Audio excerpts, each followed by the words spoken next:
savez, à la PTS, on milite fort pour avoir un bouclier budgétaire qui protégerait la santé et les services sociaux. Mais à chaque fois qu'on en parle, on nous répond la même chose. On n'a pas d'argent. Pourtant, cet argent, il existe, il est juste mal dépensé. Et une des meilleures façons d'aller le chercher, c'est de sortir le privé de la santé. Je vous explique pourquoi. Au Québec, on a fait le choix de laisser la RAMQ cohabiter avec des assureurs privés pour couvrir les médicaments. Résultat, notre pouvoir de négociation avec les pharmaceutiques est affaibli et on paie plus. Beaucoup plus. Le coût des médicaments pour traiter le diabète, par exemple, a presque doublé en 10 ans. On aime ça, nous, mettre de l'argent dans les poches du Big Pharma pendant qu'on coupe partout dans le réseau.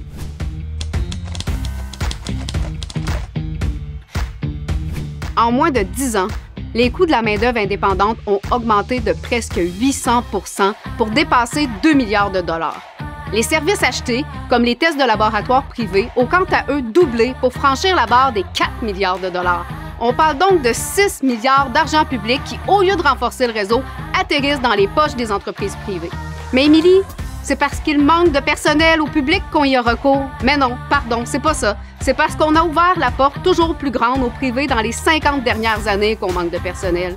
À force de tout confier aux agences, on vide le réseau public et on paie plus pour le même monde. Pour sortir de ce cercle vicieux, pas de miracle. Il faut réinvestir massivement dans le réseau. On nous dit que c'est pour réduire les listes d'attente, mais on oublie de nous dire que ça coûte 2 à 3 fois plus cher. Alors même si vous ne sortez pas de votre poche les 740 $ que vous coûte une colonoscopie au privé, contre 290 au public, il faudra bien que la clinique soit payée. Alors pour ça, le gouvernement n'a pas 36 solutions. Il peut soit augmenter vos impôts, soit couper dans les services. Devinez quelle option la CAQ a choisie.